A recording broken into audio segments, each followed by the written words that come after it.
Hello, everyone, and welcome to another edition of Mormon Stories podcast. I'm your host, John DeLynn. It is June 28th, 2017, and I am super excited for today's interview, as I always tend to be. We are going to be interviewing today the lovely, the brilliant, the super well-respected, the sweetheart of Mormon therapy worldwide, the Mormon therapist herself, Natasha Helfer Parker. How's that for an introduction, Natasha? Goodness. Does that work? Sure, I'll take it. All right. Before we jump in, though, I want to welcome everyone who's joined us. We do have several people who are joining us through Facebook Live, because we are live streaming as many interviews as we can, because we think that's a fun way to make things interactive. So as people are joining us, we want to thank you for joining us and ask you to prepare your questions and comments, because we want to integrate questions and comments into these episodes. That makes them more interactive and more fun. Before we actually dive into Natasha's interview, though, we want to make a few announcements. As always, one of the main functions of the Open Stories Foundation is to organize workshops and retreats, and these are not intended to make anybody any money. They're literally designed to support Mormons in difficult religious transitions, or non-Mormons for that matter. So whether it's struggling in a mixed faith marriage or just individually with a faith crisis, whether you're struggling to find some sort of spirituality or a sense of meaning or purpose or community, or you want to strengthen your marriage, or you want to improve your mental health or your well-being, or just build a new life after sort of Mormon orthodoxy doesn't work for you, that's what these workshops and retreats are for. And they're not just for people who have left Mormonism, but they're also for people who are staying in Mormonism just as unorthodox or non-traditional loyalists or believers, we will say. So we have several events coming up. July 7th and 8th, we'll be in Dallas, Texas for a retreat. That's going to be so fun. We're going to have barbecue. We're going to have a pool party. We may do karaoke. We'll probably definitely do karaoke. And we'll have fun with a lot of, Dallas folks and Houstonians and whoever else shows up. July 14th through 16th is a special event that Natasha Helfer Parker is going to be involved with. Natasha, tell us a bit about that event. So I am going to be co-leading a retreat for Mormon Matters with Dan Witherspoon and Dr. Marty Erickson. And this will be a 2.5-day retreat, similarly organized like we've done some of our Mormon Stories retreats, where people can come, and we talk a lot about how to navigate faith transitions within church membership. So for those maybe who are more interested in staying involved with church attendance, or maybe have family members who want to stay involved with that. So whether it's a mixed faith spouse, or you have children who want to continue to go, or you want to continue to engage, it's just a really great, resource-rich retreat, and also community building retreat. So we've had great success in the past with these. And Natasha is brilliant in these workshops and retreats. I've co-led several with her, and everyone has received a 4.9 or higher rating. She can talk about pretty much all the important things. So, and Dan's a legend. So check out the Mormon Matters retreat. In addition to those, August 11th through 12th in Salt Lake City / Utah County, I'm pleased to be teaming up with Dr. Julie de Azevedo Hanks. Together, we're leading a mixed faith marriage retreat. Oh, by the way, Natasha, you'll be joining us in Dallas. I completely forgot to mention that. So we will be co-leading the Dallas retreat together. So that would be remiss if we didn't mention that, wouldn't it? I'm excited. I love Dallas. It's been at least over 6 months since you and I have done this together. So it's time. I miss you, John. I know. So Natasha's driving down from Wichita just to attend this Dallas event. So if you are anywhere near Texas or have access to an airport, you will be missing out if you don't come to the Dallas retreat next week with me and Natasha. That's right. So you're warned. Right. Everybody's warned. Okay? Got that? All right. So August 11th through 12th, Dr. Julie Diaz-Avedo-Hanks and I will be leading a mixed faith marriage retreat. This is really important because so often Natasha and I and others have done these events where, let's just say 80 to 90% of the people are sort of, Mormons really struggling, or Mormons who have left the church, or Mormons who are unorthodox in significant ways. And the believers that come in the mixed faith marriages oftentimes feel a little bit outnumbered. And so we thought, I know what we'll do is we'll find another therapist that is actually actively attending church and would describe themselves as a believer, and we'll make it 50-50. And so all the couples that attend this retreat will have one person who's a believer and then one who is, unorthodox, or, doesn't believe anymore, or who has left the church. And that way no one's going to feel ganged up on. And so we'll be doing that August 11th through 12th. And then September 14th and 15th, we'll be in Seattle, Washington. October 20th through 22nd is Sydney, Australia. I need to buy the plane tickets for that. I haven't bought those yet. And November 9th through 10th, we'll be in San Francisco, the Bay Area. And I guess last but not least, 2018, October, we'll be doing a Mormon Stories cruise to the Bahamas. So that's going to fill up. So make sure and reserve your spot today. There is a deposit you have to pay.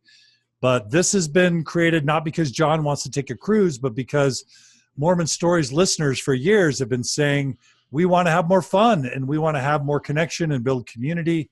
And they've been requesting a cruise like this. So we've created it for them. And no donations to the Open Stories Foundation, for just general operations go to these events. These events self-fund. So when people either pay for their registration fees or donors donate to the scholarship fund, that is what pays for these events. So those of you who donate to Open Stories Foundation don't have to worry if you're concerned about supporting these events. They're self-sustaining.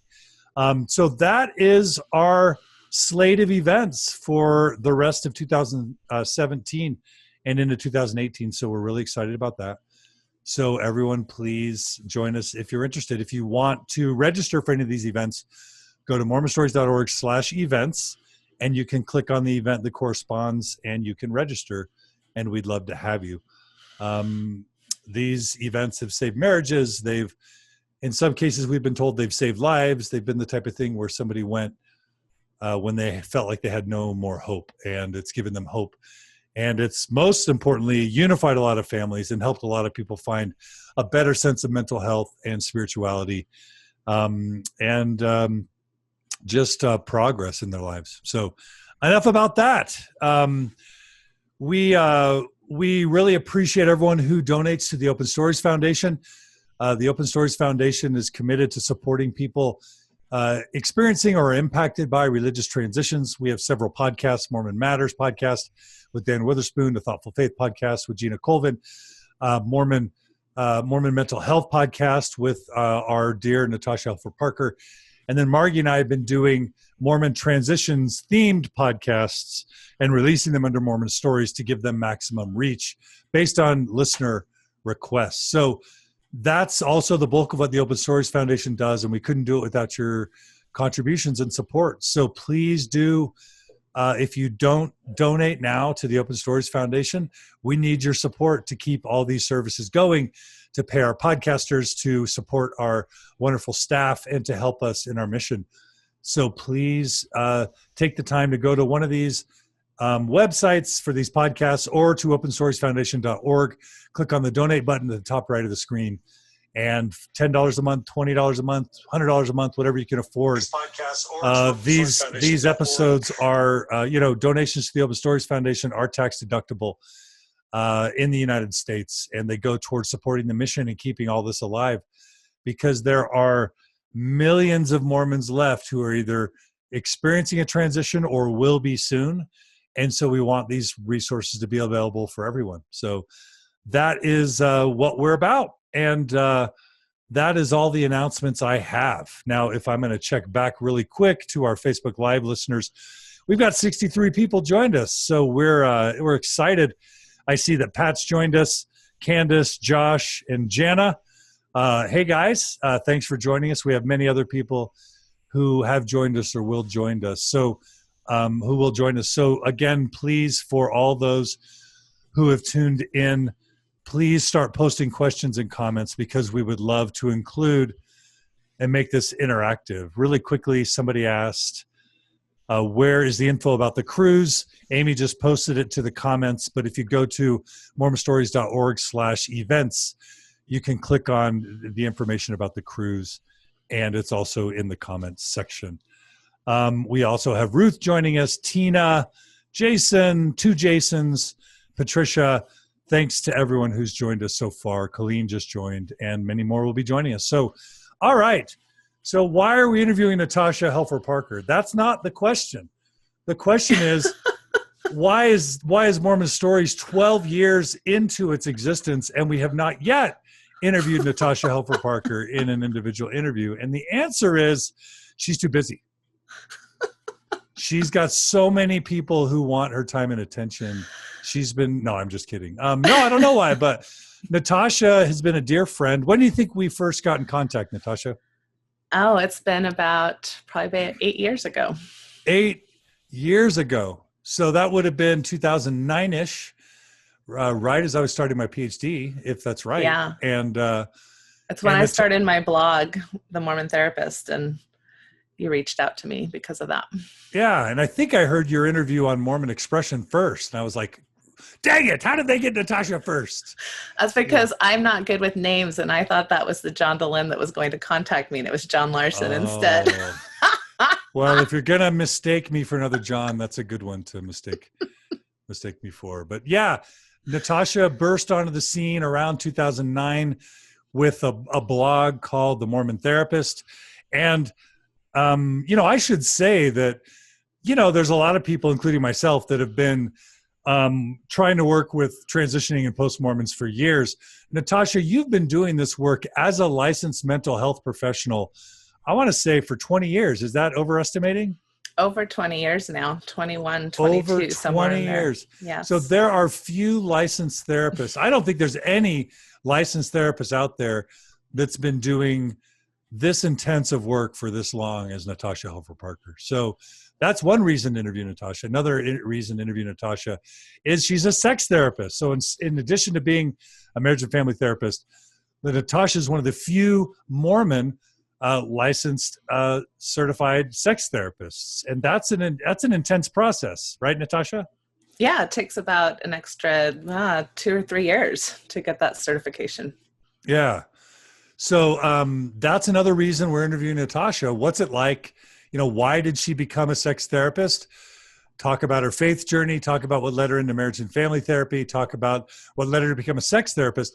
And Natasha, I didn't prep you for this, but I think it'd be really cool to have a section on what are some of the most common presenting concerns that you deal with as a therapist and as a sex therapist. And, but we don't want any of that to eclipse your story, because your story deserves its own full comprehensive treatment in its own right.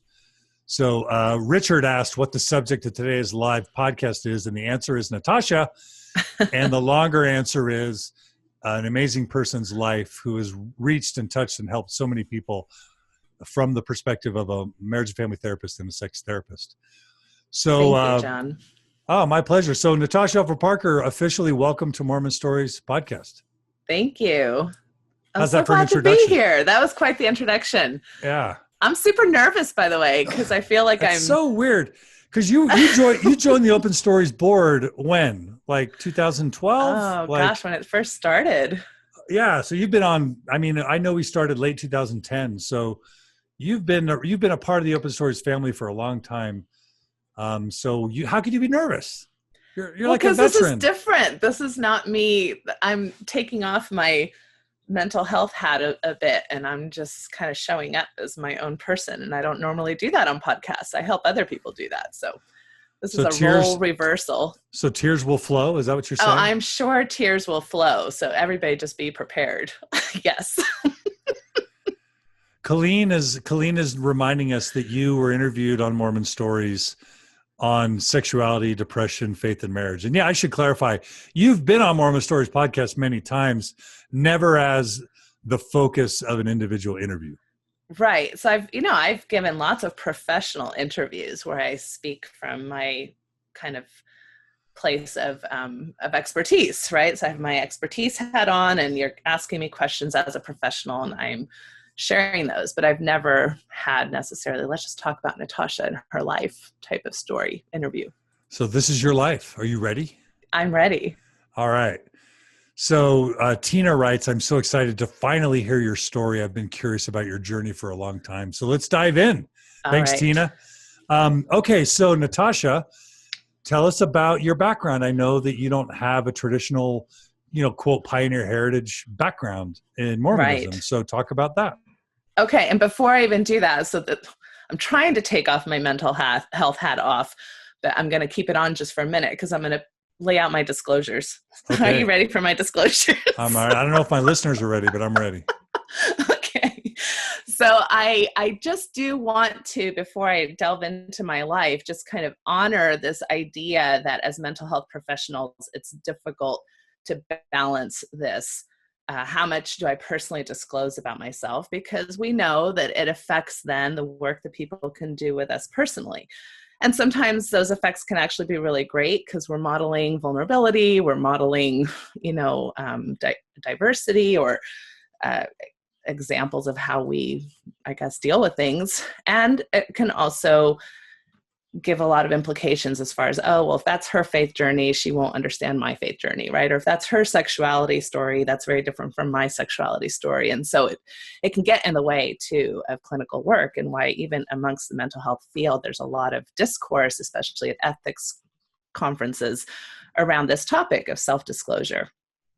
So I just want to be honest from the get-go that I've thought a lot about what I'm going to talk about today, and that at some level, I am disclosing everything that I will disclose. First of all, with consent, I'm going to be talking about some very significant relationships in my life. So I have consent from the people who I'll be talking about.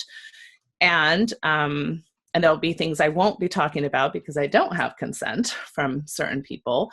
And also that I am cognizant always that my self-disclosure have a purpose. So I'm not just here to vent, and I'm not just here to tell my story, although I love the idea of telling my story, and I think telling stories is really important from a therapeutic perspective, but that I can't completely take off my hat because of the role that I play in our community. And I just want to honor other mental health professionals, because we had just this conversation with one of my therapist friends at this conference I was at just a few weeks ago, where being a therapist is a little bit lonely.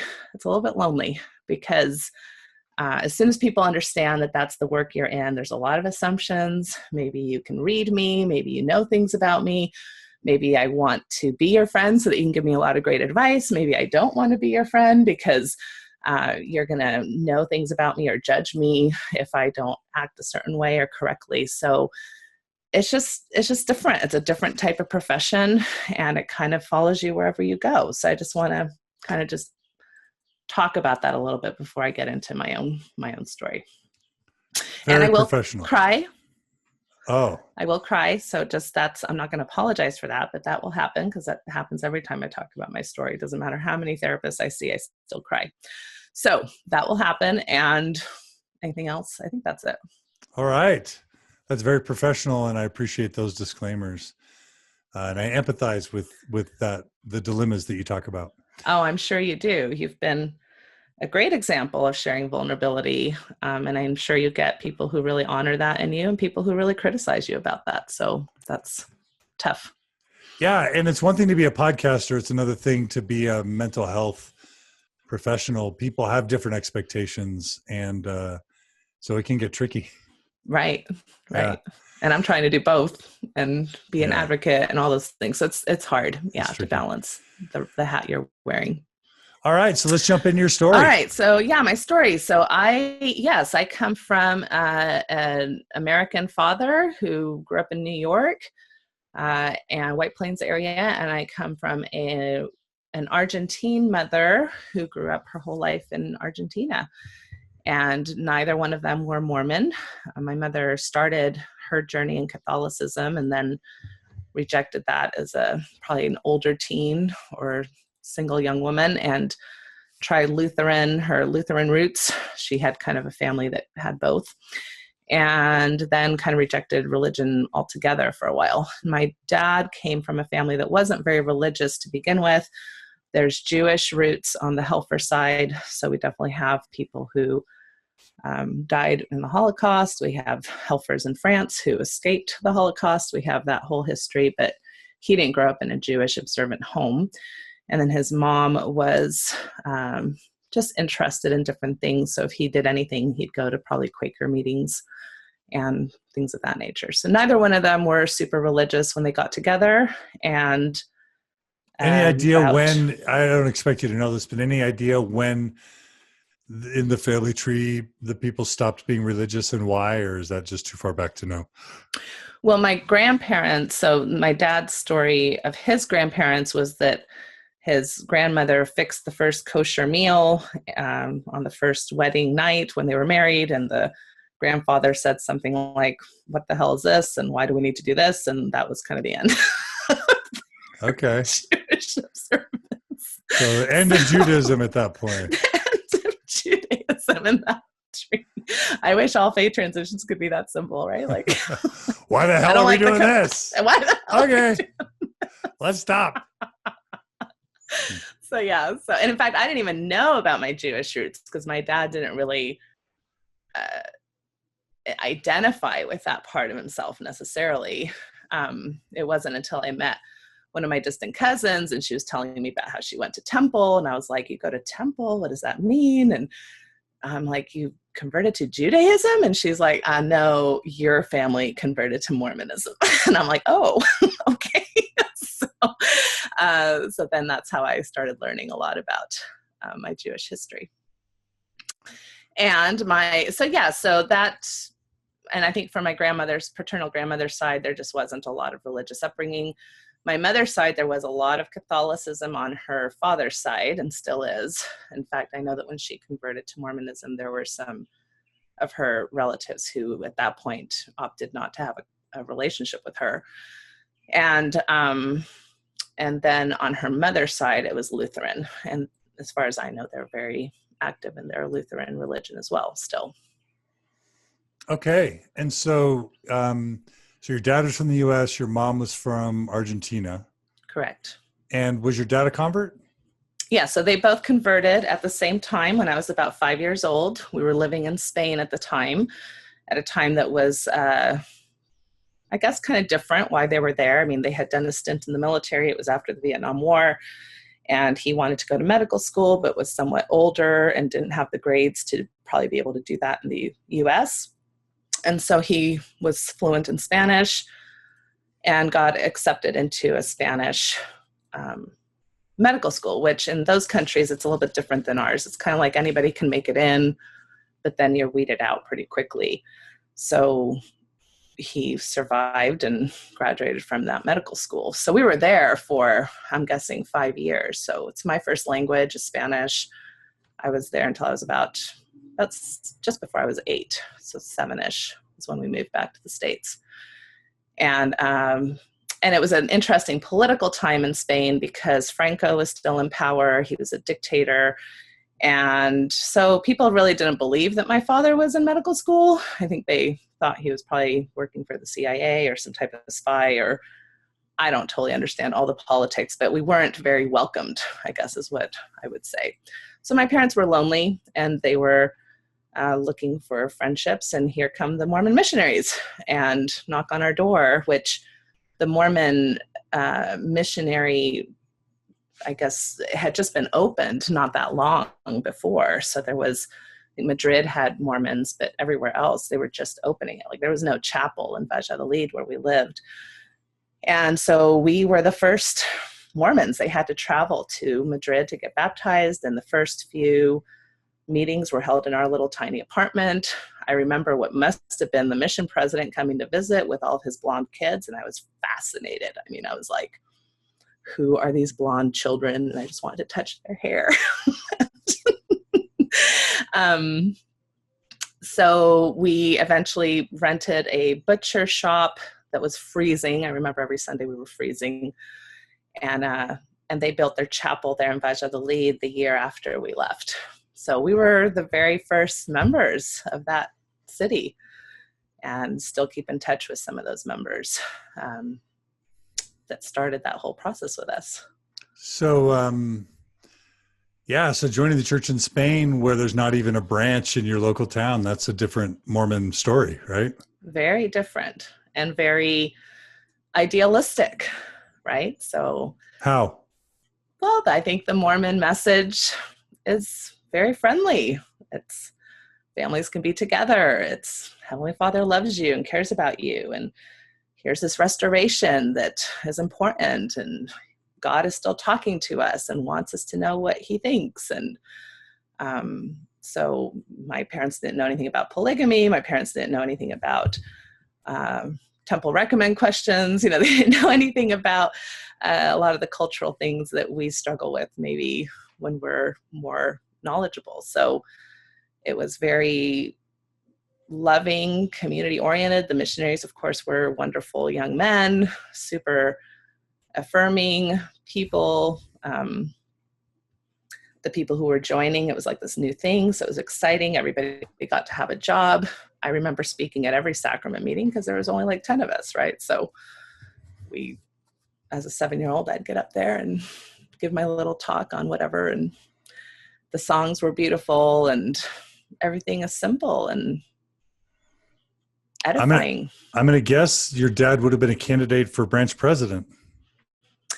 Yeah, well, actually, he wasn't. I think probably because he was so busy with medical school. But my mother was the first Relief Society president, and we were very involved. Yeah, we were there all the time. It was our social network. It was our friends. I don't remember really having any friends other than our Mormon friends.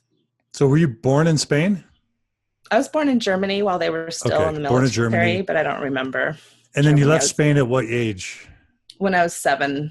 Okay, so before getting baptized. So yeah. So you it sounds like you have really fond memories of that time in the church in Spain. Yeah. Yeah. So where'd you go after Spain?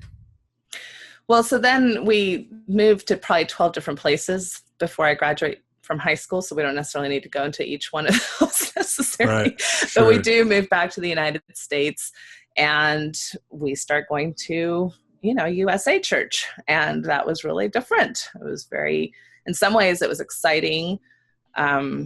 You're going to the US of A. I was so excited to speak English. I remember practicing my English in the mirror in Spain and feeling all elegant and sophisticated. Oh, cute. So, and then the real Mormons, it's going to be the real church and how they really should be doing it. And so there's all that kind of like power that you give the United States as foreigners that at least I felt. I don't know that my parents necessarily felt that way, but I felt that way. And, getting baptized. I got baptized that first year that we were back. And my parents probably go in and out of activity throughout the rest of my time with them, growing up. We always identified as Mormon. We always went to Mormon church as a family who moved a lot. It was instant community, and that was very, very helpful. At the same time, I never quite felt like I fit in. I wasn't the right type of Mormon. I didn't have the right history. I wasn't, all the messages on pioneers and all that just felt like it wasn't my story. So I didn't quite fit in. I didn't know as much as all the other kids knew. I didn't know my scriptures the way the other kids knew them. I had to relearn all the hymns in English, So things that I was really comfortable with or felt very Mormon in Spain, even though it was a pretty young age, all of a sudden, I definitely felt like the adopted child in my United States Mormon experience. And that culminated for me at BYU because I never lived in Mormon-esque places. We always lived outside of what you'd call the Mormon Bible Belt or the Book of Mormon Belt. And so I thought when I go to BYU, I'll finally be in a place where people understand me and know me and I can be my true Mormon self. And then realizing that I didn't fit in at BYU either. And that was very painful. So with my non-Mormon friends, I was the conservative prude. And with my Mormon friends, I was the liberal rebel. And I never quite fit in. Right. Jorge Cambero is asking if primary in Spain was different from primary in the U.S. Do you even remember? Well, it was still during the time that they had it during the week. So we went during the week to primary. And so it was super fun. I mean, it was like a play date. And I don't necessarily remember the construct, like if it follows the same protocol, but I just remember having a lot of fun, having lessons. We would always put on the nativity scene for Christmas, like we were oftentimes encouraged to share our testimonies as kiddos, of course, and have talks. I mean, it was something I looked forward to. Yeah. Okay. So so from state to state, I guess in the U.S., is that mostly it was in the U.S. your time after coming back from Spain? Yes, all in the U.S. But yes. but never in Utah during those K through 12 years. There was 1 year that we lived out in Dugway, Utah Proving Grounds. Dugway Proving Grounds, so military base out in the middle of nowhere, Utah. So that didn't really give me the Mormon experience that the rest of Utah necessarily has. Right. So mostly, non-Utah upbringing. Yeah. Talk about, your faith as let's just say as a Mormon teen and what that was built on or what that looked like. And then any other experiences in adolescence or your teenage years that you think were important in shaping your story. Okay. Yeah, we were all in. Even though my parents fluctuated on their activity level, it wasn't because of testimony issues. It was more just probably a reality of their crazy lives. They were moving a lot, that my dad was constantly working on Sundays as a doctor. I mean, there was all kinds of reasons why they didn't attend church, and there started to be a few issues, like when my mother did find out about polygamy and some of the issues with Joseph Smith. I remember her, having quite a few angry, what we call diatribes in our house.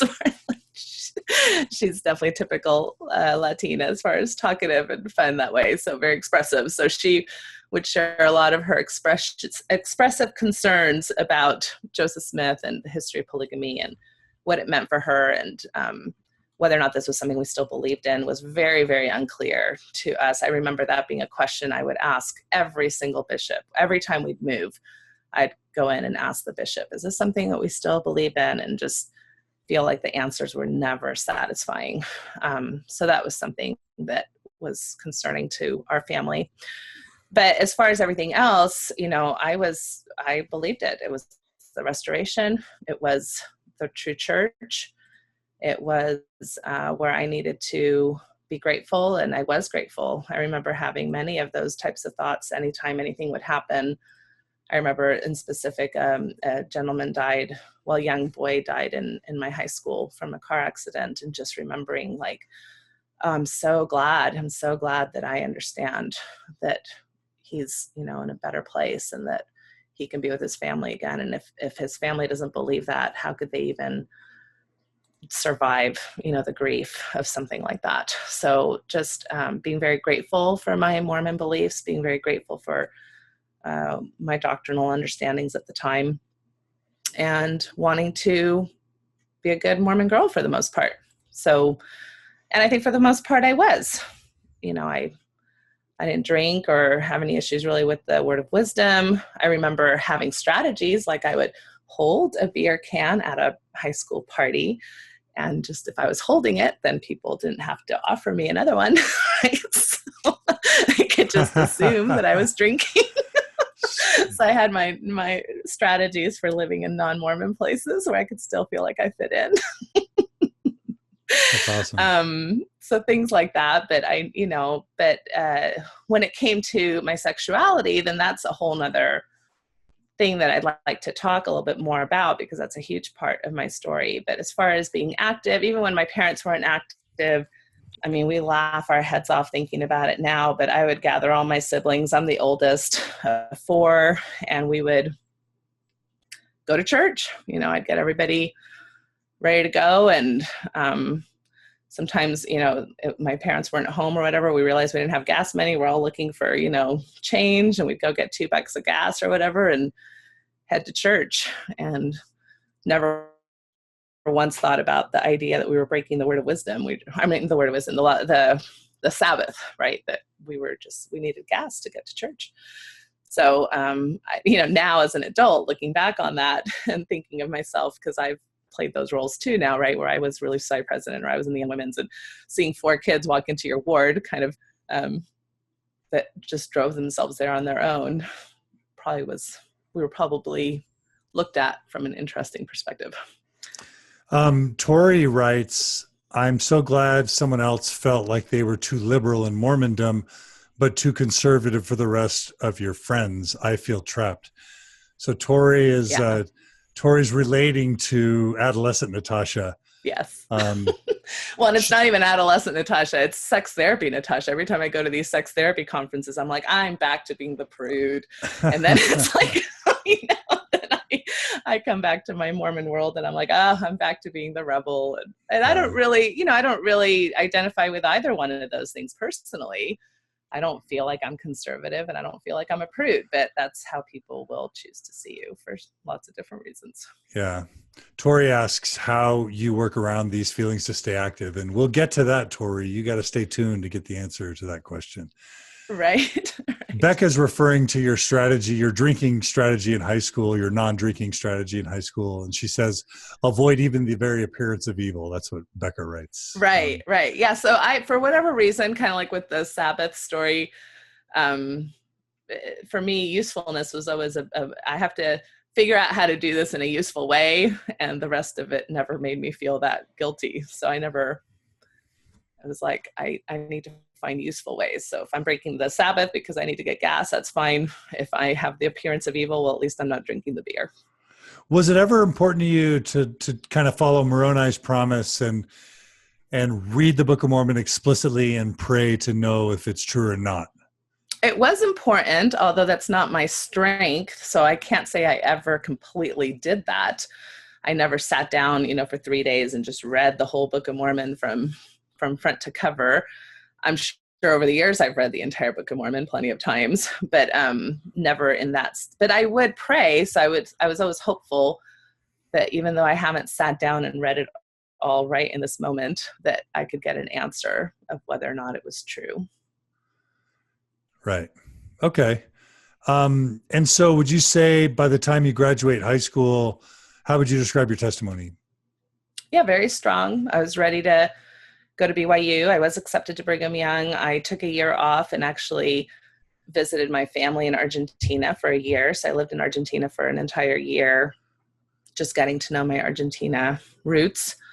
And BYU honored my acceptance and took me back the year after that. So I went to Brigham Young fully in and stayed fully in throughout Brigham Young experience. So backing up a tiny bit, just to kind of start weaving the sex thread in, were there any experiences in childhood or adolescence around sex or sexuality that were formative for you? Yeah, so I have a history of sexual abuse in my past, and that happened from a pretty early age. And I've had different types of experiences with that throughout my life, even what I would call more sexual assault type things that happened with strangers, but not anything where, I was necessarily, like raped behind the bushes or things like that. But, inappropriate touching or experiences like in buses or subways in busy cities where I was definitely groped or things of that nature. So that happened to me several times as a teenager and a college student. But then I do also have this sexual abuse history from early childhood. And, and this is something I talk about often as a mental health professional when we're, dealing with even consensual teenagers who are having sex within the church, we don't really know what their experiences are. And if you would have sat me down when I was 15 and I was or 16 when I first went to my first confession, if somebody would have asked me, that sounds Catholic. Your first confession, that sounds Catholic. My first confession, right? Yeah. We're not that different. And so, if somebody would have sat me down at that age and said, well, do you think that there's anything that would have formulated your decisions to have premarital sex? I would have been like, I don't know what you're talking about, right? I wouldn't have had the developmental maturity at 15, 16, 17, even in my early 20s, to understand whether or not that impacted me in this different realm, right? So that was my realm where there was abuse, but then there was my realm where I was feeling very much in control and my choices of whether or not or how much I would be sexual with my boyfriends, etc. But now, from a 45-year-old perspective, I can see that was all pretty much intertwined.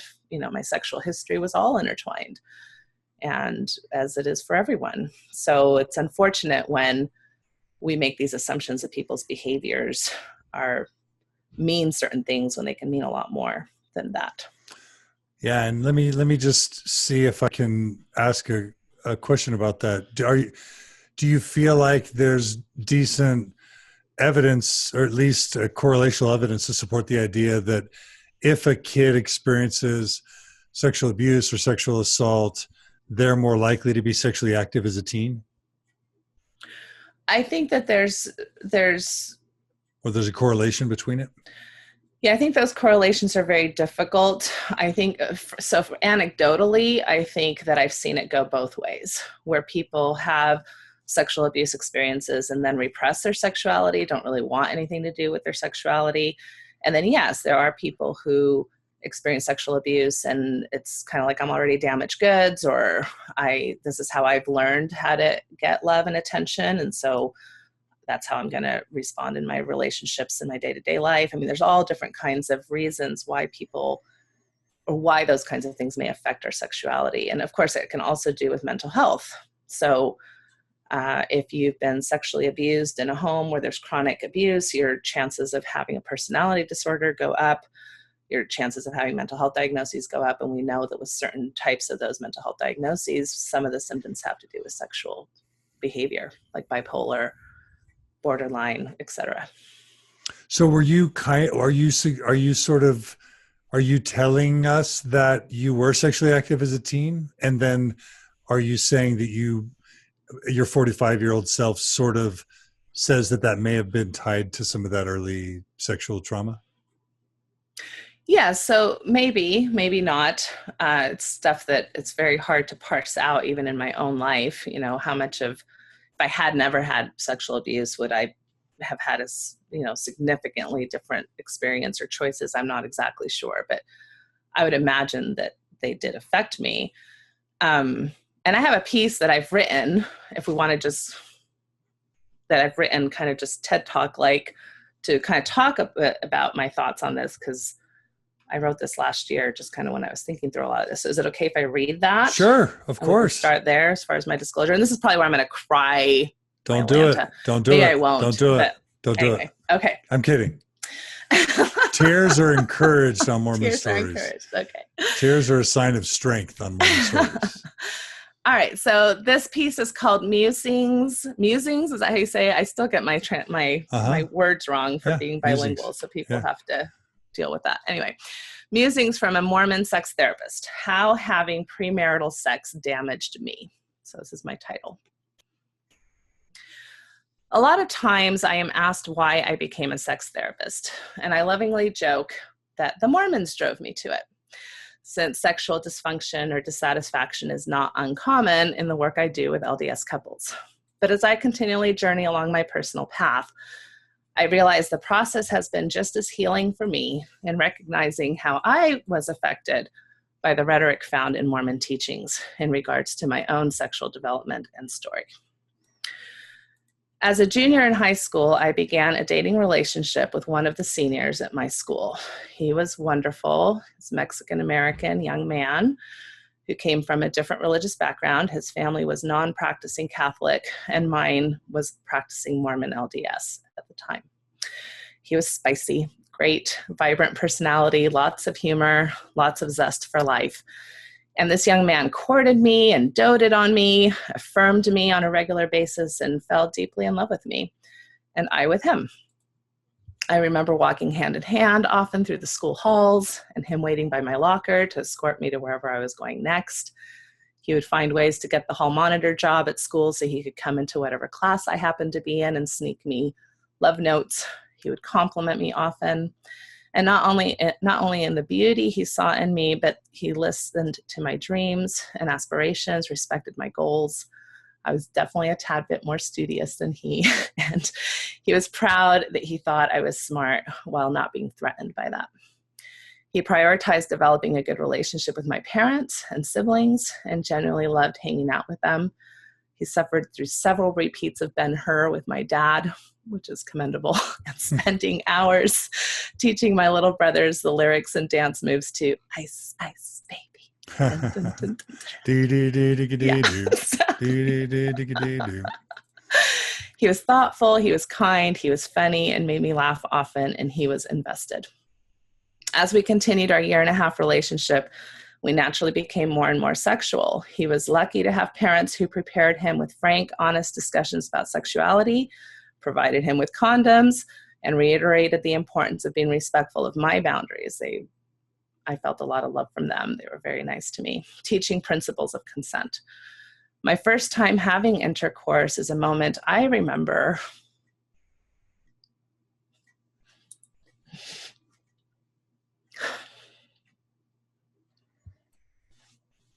I've never read this out loud, so you're going to have to just deal with me. I'm sorry.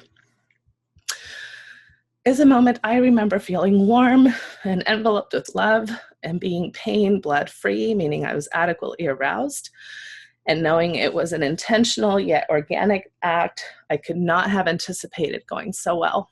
I was safe, I was aglow, and our relationship continued in such a way until my family moved away, and the realities of our age and circumstance naturally separated us. There was no negative or conflictual heartbreak other than the sadness of being apart.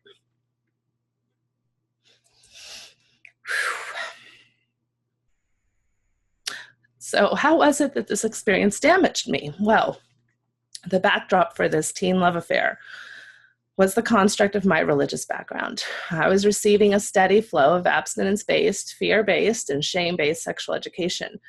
And here are some of the experiences and messages I was grappling and feeling in constant tension with.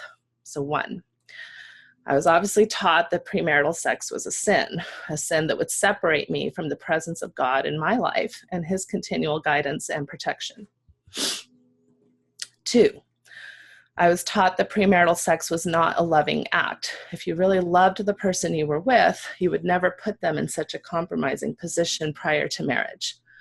This act was only about lust and selfishness, and I was deluding myself to think I was being loving as a lover. 3, I was taught that those that have premarital sex are either weak or care only about satiating base desires, attacking the character and worthiness of anyone who would give in to the natural man in such a thoughtless, irresponsible way.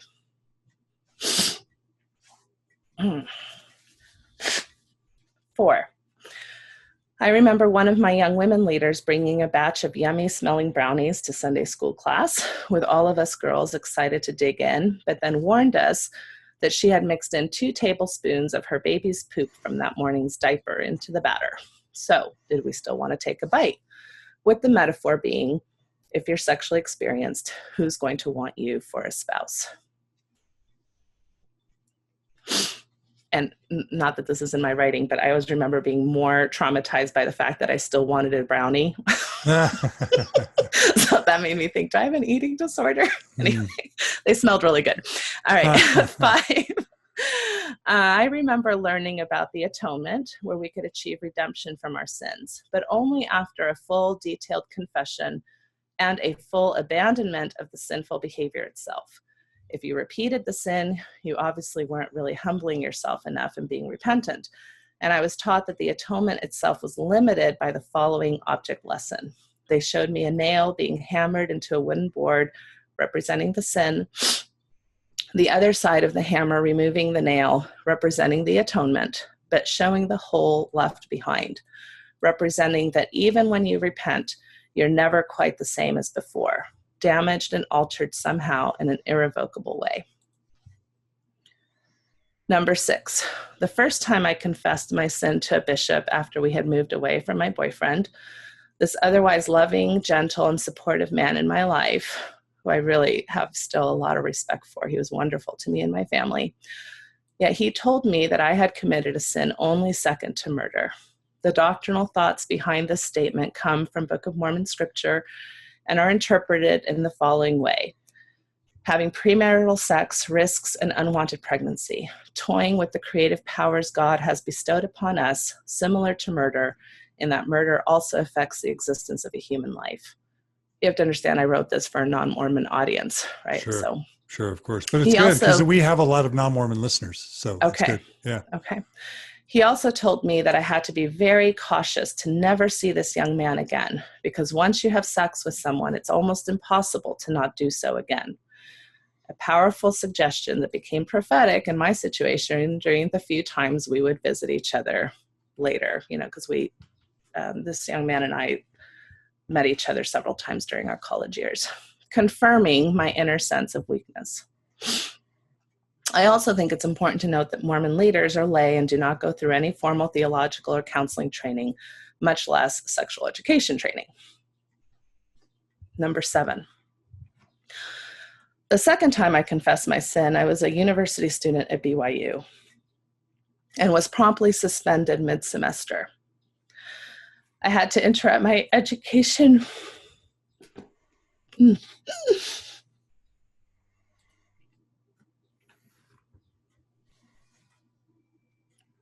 withdraw from my classes with no tuition reimbursement, and was not allowed to return until I could get an ecclesiastical recommendation that I had repented sufficiently of my sins, which took 2 semesters off my timeline towards graduating with my college degree.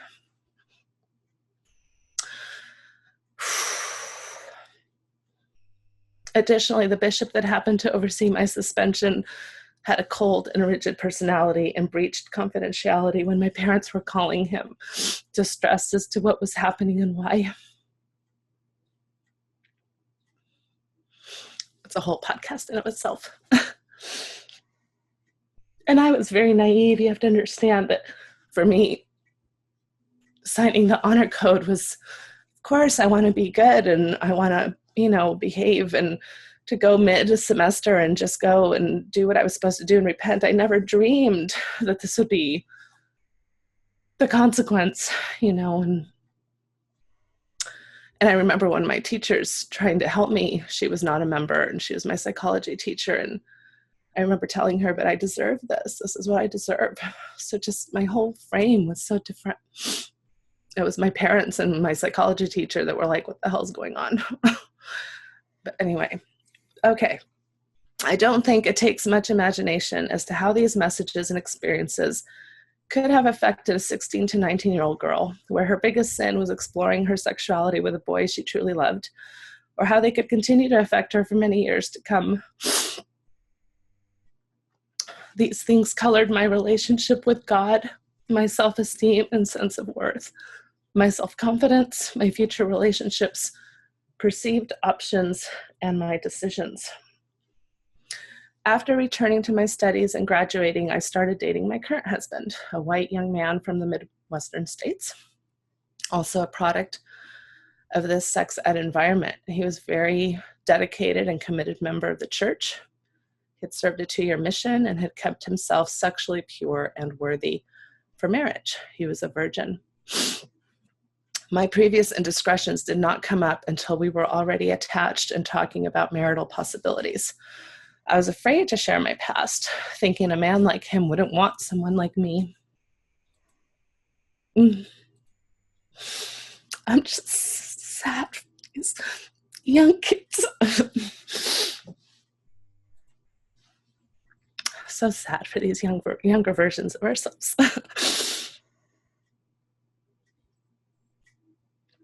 Conflicted between the tensions of being open and transparent with someone I would share the rest of my life with, and justifying that this was private, personal information I had a right to keep to myself. And I had actually had several bishops tell me that I didn't need to tell anybody about this. Although we still married after my disclosure, this information had a dramatic impact on the first 5 years of our marriage, with my husband feeling deeply betrayed that I had shared this type of intimacy with someone other than he. The intimacy I should have guarded and protected. Meanwhile, I fluctuated between feeling immense guilt and shame for not being the right type of wife, clean and virtuous, and being enraged that I would be made to feel less than for something that had happened years before we had even met. This Mormon setup affected our ability to enjoy our honeymoon years, to attach, our ability to be sexually free with one another, and was driving a wedge between us that I wasn't sure we could recover from. By some amazing shift that I still don't completely understand, maybe as we started raising children together, we began to heal and began to turn towards one another instead of staying in defensive postures, licking our own wounds, to the point that we are now able to celebrate our teenage selves, celebrate the experiences we had and the choices we made within the constructs of the pasts that led us to one another, feel intimate connection both emotionally and sexually, and share our deepest secrets and fantasies with the knowledge and pleasure that it is safe to do so. But it wasn't Mormonism that helped us do this. It was our ability to reclaim both our personal and relational authority from the limiting and harmful rhetoric we had been spoon-fed our entire developmental years.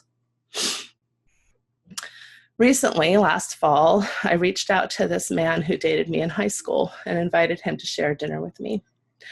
We had not seen each other in 25 years. It's kind of the stuff movie scenes are made of. Full of nervous yet anticipatory energy, a warm embrace, followed by hours of conversation, laughter, shared memories, and even some tears. We caught each other up on our lives, our children, our loves, and heartbreaks. We even shared tender moments of the sadness we both felt and never being able to have closure in the feelings we had developed together. That our separation had felt forced by life circumstances, and that the what-ifs had then naturally had an impact on both of our lives. It was so profoundly healing and cathartic for me to be able to tell him what a wonderful influence he had been in my life. At such an important developmental stage, and at a point in my life where I was free of the tragic shame and guilt I had always felt clouded my view of our otherwise lovely relationship, things I never told him at the time we dated. I want to thank this man for his capacity to be a caring, healthy, patient, and affirming 18-year-old boyfriend, something I stand in awe of now from the perspective of a 45-year-old woman.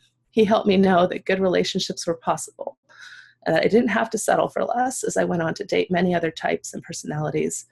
He will always carry a meaningful and positive space in my heart that is no longer threatening to me.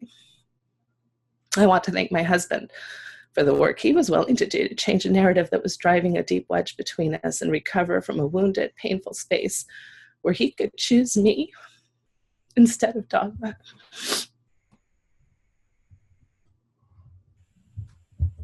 Although I was the therapist, he was the one who was instrumental and intentional in helping us turn away from the potential of lifelong toxicity between us instead of the egalitarian, erotic, and loving partnership we share and treasure today.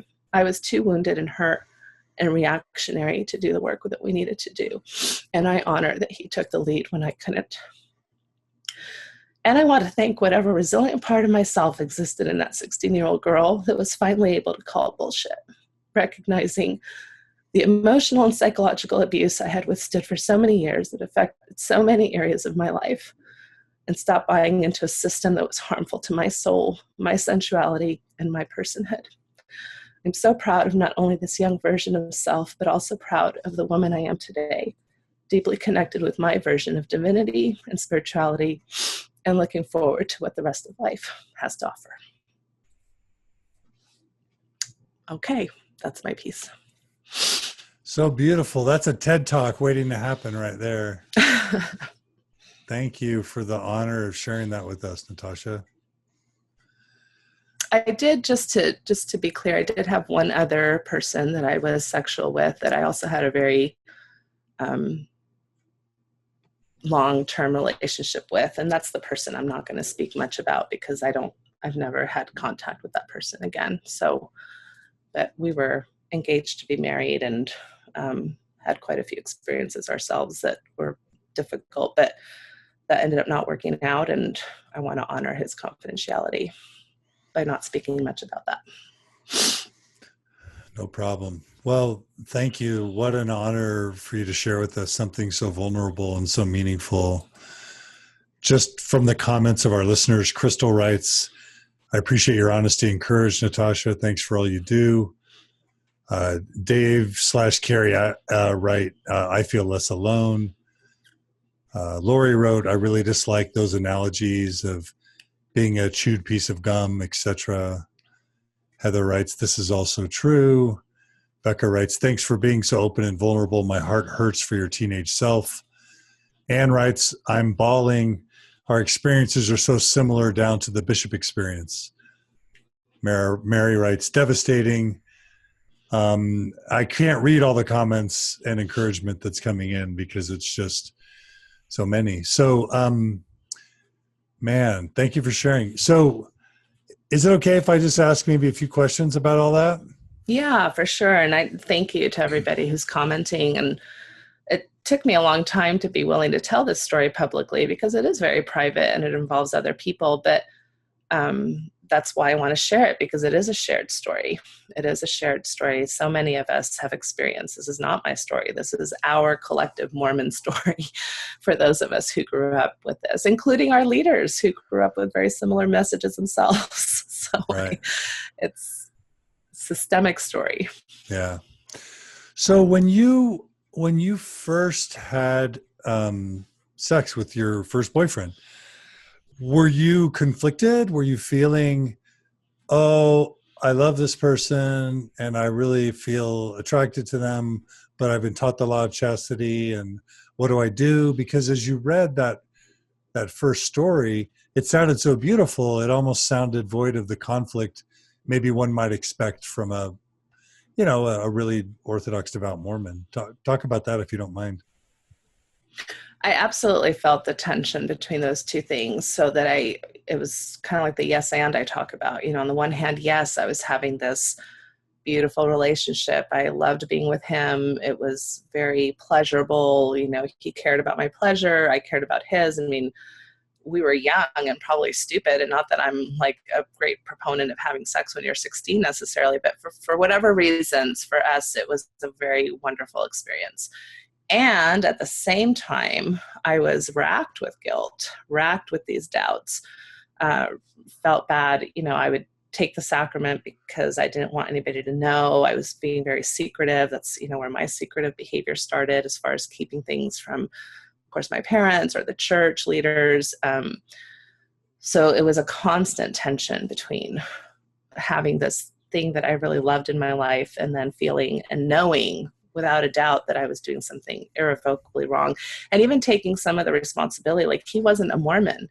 So I was the one that was really harming both of us, right? Because I knew better. How was he supposed to know? For him, he loved me and he thought this was fine, but I knew better.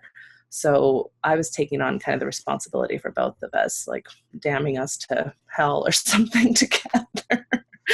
And I think, looking back, and that's why I wanted to talk to him last fall, is because I felt like I probably wasn't very loving. He said I was, but I felt like I was constantly had a boundary wall with him. He could tell me nice things, but I wasn't necessarily very proactively giving him back a lot of what he was giving me, because I was so like, oh, but what we're doing is bad. So it kind of affected my ability to really dive in and love him the way that I would want to love a partner now. Got it.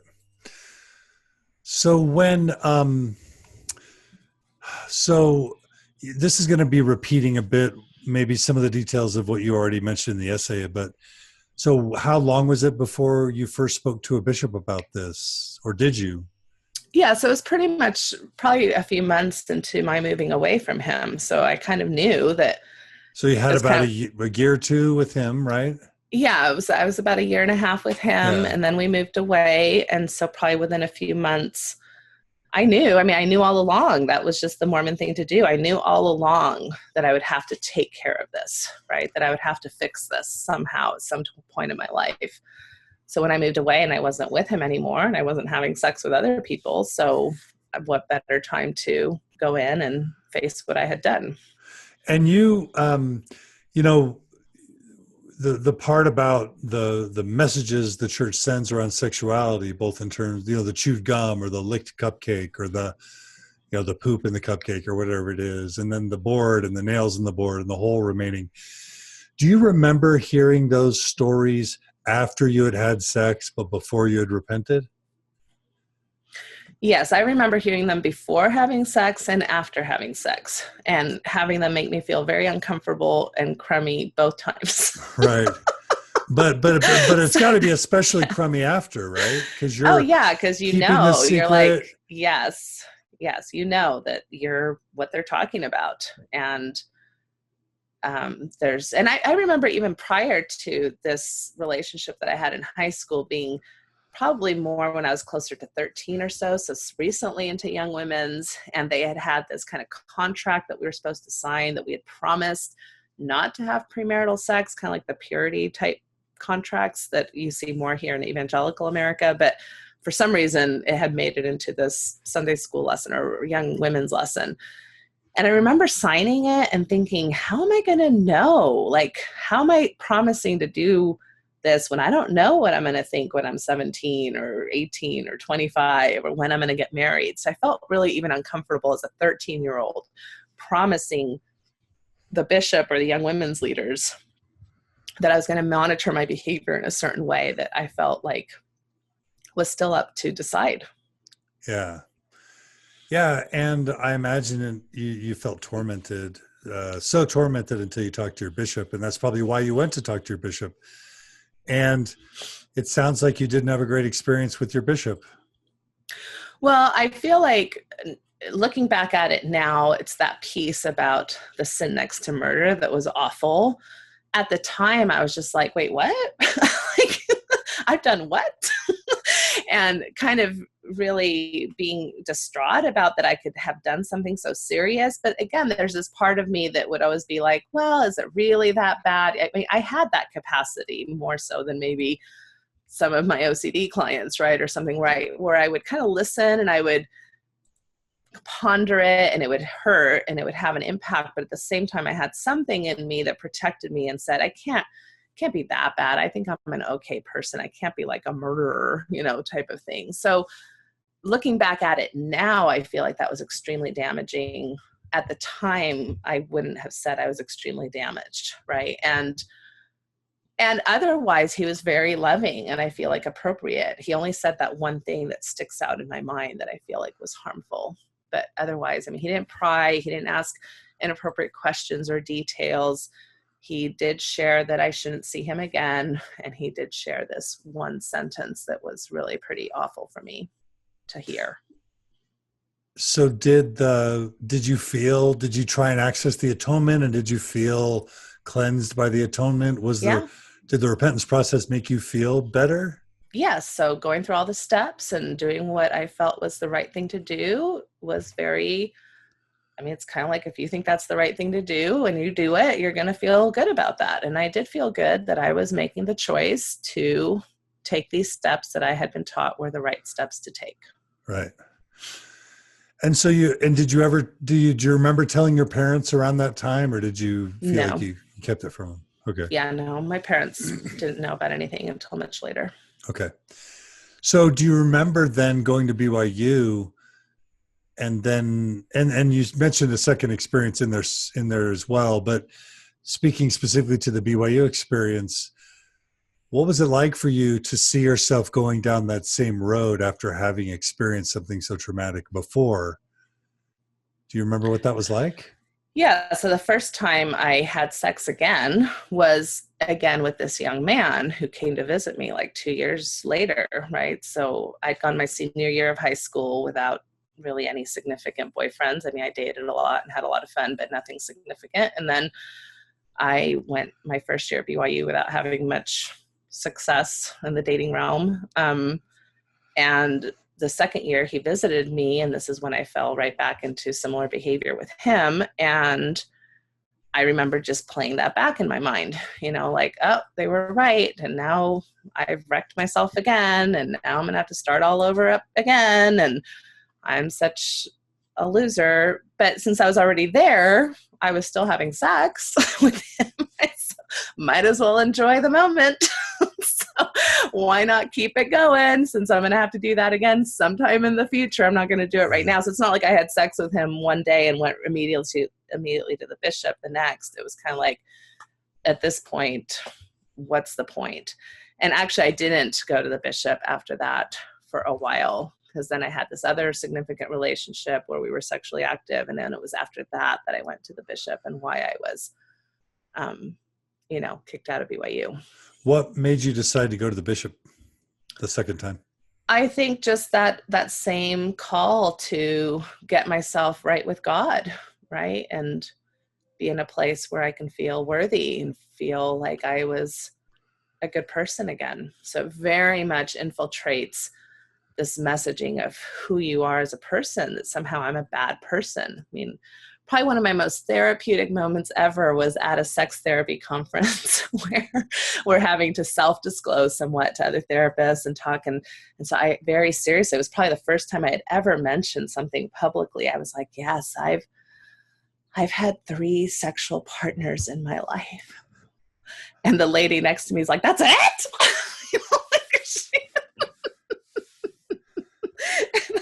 And just having her reaction like that was so, like, it just jolted me out of my own lived experience, right? Here I was thinking this was a travesty and that I was somehow loose, or who knows what I was thinking. All these stereotypes, right, that we give to women, even in our broader culture, about slut shaming and things of that nature. I felt very much like a sleazy type of give myself to anybody type of person. Right. When really all of my sexual relationships have been in very significant relationships that we were together for a long time. However, I also want to be very careful that as I'm talking about my own story, there's room for casual sex, right? I'm not trying to shame that. So that just wasn't my experience. I had a lot of casual making outs, and I had a lot of casual things where we probably push the limits, like you do at BYU and things of that nature. But for some reason, my sexual experiences that I would call intercourse were with people who were very significant in my life. Right.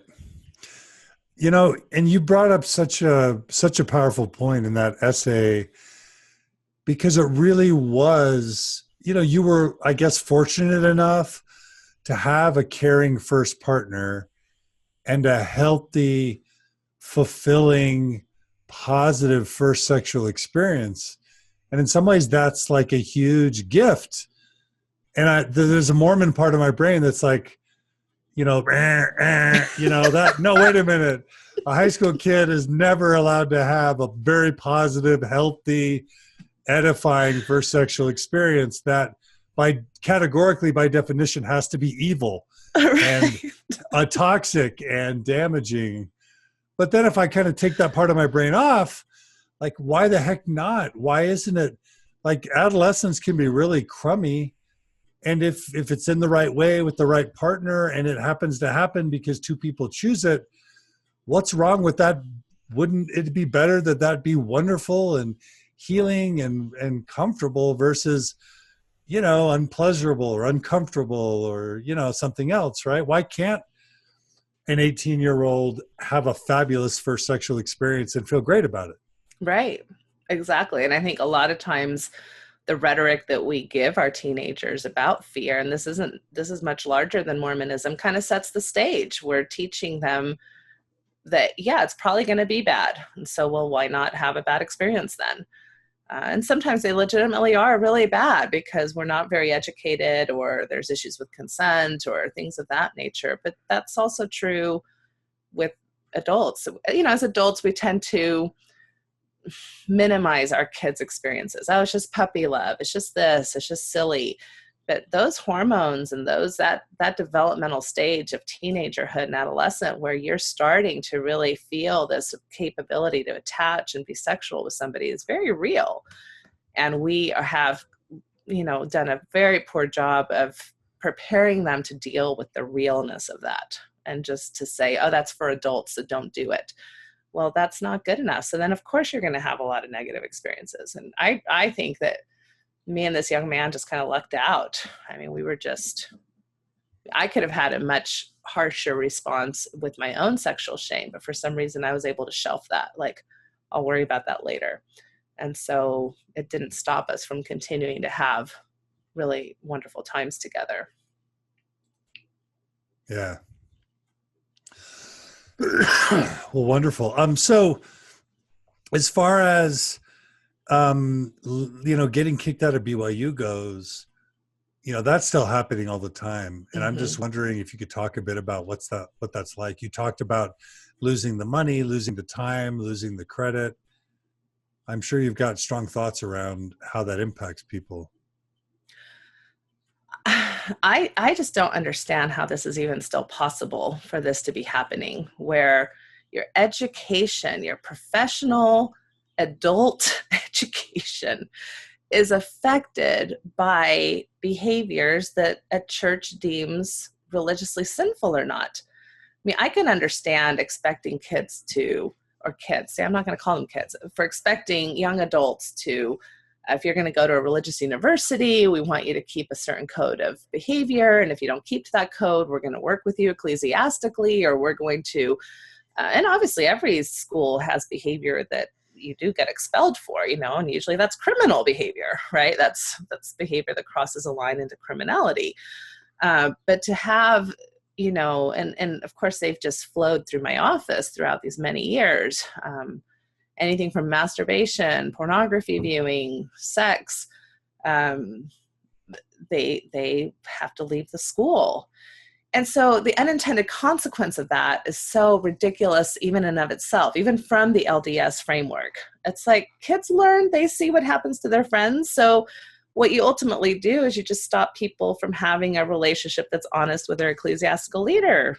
The smart kids, I'm not getting kicked out, so I'm not going to go talk to my bishop about whether or not I'm having sex. So it conflates, the consequences conflated in a way that's so weird.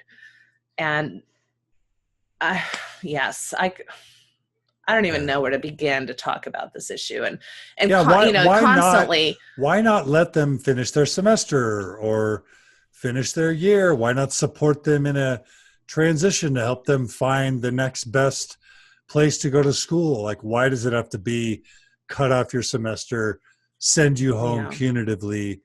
I mean, if you're believing, you're already going to feel bad enough as it is, right? Right. I went in with the purest of intents. I went in trying to reach out with, I want to connect with God. So even if you're going to take the TBM perspective or the more traditional perspective, why are we not helping those young adults that we know are slated to leave religion?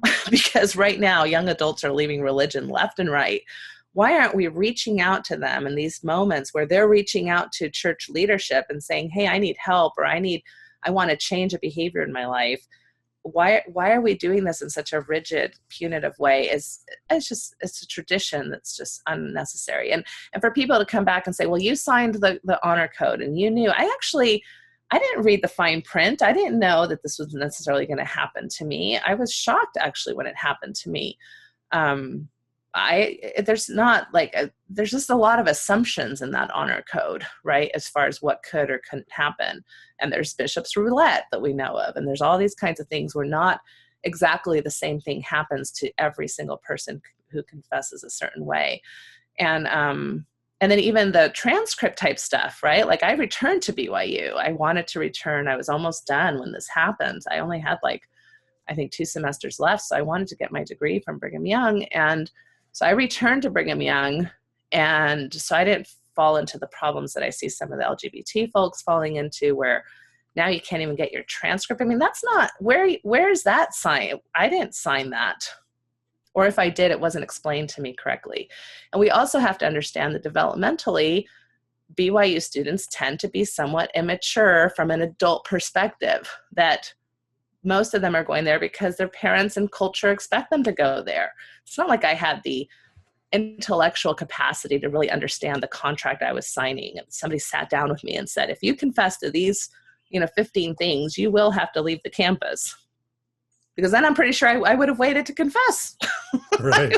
like everybody else. Yeah. I had done that before. I could do it again, right? Yeah. But I just wanted to reach out and share this part of my life and get some ecclesiastical support and feel good about myself again. And now I'm dealing with my parents knowing things that I wasn't ready to share with them. Why are you getting kicked out of school, right? I mean, it becomes a public thing. So even if they don't share the exact details, it forces conversations publicly with people that you may not want to share. And they're really nobody's business. We just have so many boundary issues. We have so many like adult development issues. We have so many weird issues that are not even doctrinal. It just drives me nuts. Yeah. Sorry. Yeah. Patricia writes that the reason that church universities are so harsh with people, she thinks it's because, people who break the rules hurt the image of the institution. So that's Patricia's theory. Colleen writes that these things are so damaging because they destroy relationships with ecclesiastical leaders. They become adversarial, shameful, and to be feared instead of cultivating a supportive relationship that helps bring you closer to God. Do you, Natasha, did it start at that early age to mess with your feelings about the church and leadership, having these interactions with priesthood leaders in the context that you had them? Yeah, I would say at the age I was very self-deprecating. I really bought into the whole message that this is what I deserved. This is what I needed to do to get right with God and with myself and with potential future partner, to be able to go to the temple. So at the time, although it was very painful and I cried many tears and I was obviously embarrassed and humiliated and I had to go talk to every teacher of mine to get, the I for incomplete on my grade. And it was awful, but it really wasn't till much later when I could really understand the depth of the damage. And I oftentimes make the parallel with sometimes we're not able to be angry for ourselves at the time. Right. It's oftentimes when things happen to our kids that we can finally be angry for ourselves of what happened to us. And I think that started happening to me as a therapist when my clients would come in with similar stories and I could see how it was damaging them. Then it was like, oh, wait a minute, this happened to me too, and so that's the relationship. That's when I started to realize, hey, this isn't healthy. This isn't right. This isn't working for people. This isn't helpful, which is what I know the church would like to be helpful. Yeah. I think intentionally speaking, the church has good intentions, but they're really causing much damage. Colin asked, he asked, do you think the need to disclose your personal issues with your bishop contributed to secret behavior? You've kind of said that you kept things from your mom and your dad. Do you look back and see any negative consequences to sort of the secretive behavior? And do you think it was damaging? Well, I feel like for the most part, I just had to, deal with those things by myself. The reasons why I didn't tell my parents aren't just Mormon reasons. I think most 16-year-olds don't tell their parents a lot about their sexual lives, right? We don't necessarily, I think my parents are great. And I think in the spectrum of things, they actually gave me quite a bit of sexual education, but it wasn't like they were going to celebrate my 16-year-old self having sex, right? So I was going to keep that from them. And so when we create a culture, whether it's Mormon or American or whatever, where you're going to be in trouble for the behavior that you're doing, that of course is going to lead to secrecy. And then, so the damage there is that I didn't have my adult people able to be resources in my life at a time when I probably could have used some of that guidance. Right. Yeah. Last sort of question about during this segment, and then we'll start maybe segment 2 of the interview, if that's okay. Did any of this start affecting in those early years your testimony of the church at all, or did you not really allow it to seep into your conviction and commitment and belief in the church? Yeah, no, I would say my testimony and my doubts and questions that I would have would come much later. That at this point in my life, developmentally, I was still very much in that fitting in process. If there was a problem, it's because I wasn't the right type of Mormon.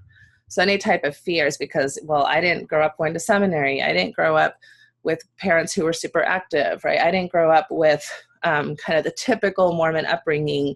So if I was having some discomfort or concern, it's because I wasn't the right type of Mormon yet. And I had to really work that much harder to make sure I could get to the point where I was the right type of Mormon. And that was really prominent in my BYU area. You know, when I would go on dates and these guys would want to talk about deep Mormon doctrine, and I'm like, what are you even talking about? I would really enjoy that now, but as a 17-year-old, 18-year-old, I was like, you guys are crazy. But then I would have that thought, you're crazy for wanting to, you know, go on a date to the temple and talk about Mormon doctrine. But I would have that thought for a minute, like, you're crazy. And then it would go right back to, I'm not the right type of Mormon girl. I'm not the Mormon girl who can talk deep doctrine in front of the temple and find that edifying on a first date. Got it. So it took a while for some of those questions to emerge, and for that sort of protective covering to wear down. Yeah. I think Carrie gives us a great final question. So I'm gonna ask one final question from Carrie, and I want you to direct this not just as she asks it, but also for any youth or even young adult or old adult who is religious and has violated their church's sexual code or any commandment or teaching of the church. So Carrie writes, how would you talk to your young self now if you could say something to her as she was suffering through these experiences? And, you know, she also says, how should a family member address, you know, personal standards versus church standards? But I'd like to go out of this segment on, what would you say to your young adolescent Natasha self as she was suffering with the conflict of this beautiful experience and the guilt and shame she was feeling? Yeah, that's a great question. I think I would want to really drive in this point of, there's a difference between our behavior and our worth. And we just really don't do a very good job about that in Mormonism. I see it, actually, our evangelical friends doing that a lot better than we do, where grace is much more a concept that is helpful, so that, and use my Mormonism, right? If I'm talking to a Mormon girl, like, we're supposed to be here making mistakes and experimenting and trying out things, and you're going to have some regrets along the way. And sometimes you're going to act in ways that maybe you don't agree with, and what that can be confusing. But that never, ever, ever has anything to do with your worth as a human being and with your identity as a person, right? And I think that's where we really fail the mark, is in that messaging, where somehow your behavior is now tied to whether or not you're deemed at a certain worthiness level. Yeah. And that's really unfortunate. And just to piggyback a little bit on your original question, which is, do I think my sexual abuse and those experiences affected me? You know, I really struggle with that, because I tend to be a high libido partner. There's been times in my life where I haven't been that, mainly due to pregnancy issues, but I tend to be passionate. I tend to be really, you know, I like food, I like sex, so did sexual abuse make me more, you know, like, what's the word, promiscuous? I don't know. I think my personality is one where I'm an extrovert, and sometimes that's problematic and sometimes it isn't. So I try to be very careful about not conflating those two things too easily. Right. So let me ask you a final favor. Let's say you were talking to your own daughter, mm-hmm. or someone else's daughter, or again, your young self, and they came to you and said, Mom, I just had sex for the first time and it was wonderful, but I feel terribly guilty. I heard your message about not equating behavior with worth, but could you model for us a sex positive response that you could offer to a teenage daughter or to young Natasha? What would you actually say to them? Right. Mom, I just had sex. Well, the first thing I would say is, oh my gosh, like, thank you so much for telling me. Like, I am so amazed that you would trust me enough with this information. Like, that just blows my mind. And I can't tell you how honored I feel to have you comfortable enough with me to share something so personal, right? And so private. And I hope that whatever we talk about here next, that you'll feel safe doing that with me ongoingly. So that's probably the first message I'd want to say. And then I'd want to explore the kind of the yes and approach, right? So like an experience can be a lot of different things. It can be exciting. It can be scary. It can be fun. It can be guilt-ridden. It can be, all these things. And so but I would really want to start with the pleasure. If she had told me or he had told me, hey, this was really nice, I'd want to be like, how comfortable are you sharing with me? Why was it nice? I'm so glad that your first time having an experience like this was nice. That's a lot of people don't have a first nice experience. And so you're so lucky. And why was it nice? What can you tell me more about that in a way that you're comfortable without sharing, weird details that maybe they're not comfortable sharing? Or if they do share weird details, to not freak out, right? Well, we're all naturally uncomfortable with our kids' sex lives, right? Just like they're naturally uncomfortable with ours. So just be really affirming of that. And then if there was that moment, that statement of guilt, it's like, well, tell me why you're feeling guilty about that and what concerns you about it. And, I really am a big proponent of, tearing apart principles to more complex situations. So it's very easy. And I give them my kids example all the time of the word of wisdom. You can check off the box. You can not drink coffee and not drink tea and not drink alcohol and not smoke. And there you go. There's your box. And if that's how you want to live the word of wisdom, well, okay. But it could be a lot richer than that. So in other words, there's people who have a cup of coffee a day to help them get up in the morning, and they run marathons and they really watch what they eat. And I would say those people are healthier than how I'm currently living my life without coffee, for example, right? Or something along those lines. So how do we complicate what we as a culture are keeping rules and scores of versus what's the underlying principle? And so I would really talk about the 6 principles of sexual health. And did you follow those 6 principles? Okay, well, it sounds like you did if you had a good experience and if they used a condom or something along those lines. And but here's your religious value system, and they're telling you that this is a sin. And so why might that be? What might be some of the concerns? What do you agree with or not agree with? How do you want to go from here? So just really complicating. This is how you should think about it. Asking lots of questions. Helping them formulate their own authority around some of these things.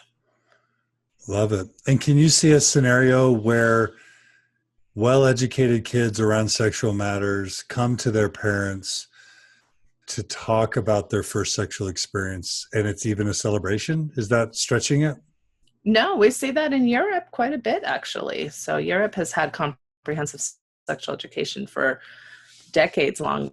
Well, we don't even have it yet. So we see actually parents in certain parts of Europe, I should say. So the Scandinavian parts mostly, welcome and invite sexual experiences for their kids to even have in their own home versus having it outside. So the idea that their child is going to be sexual is not a foreign one.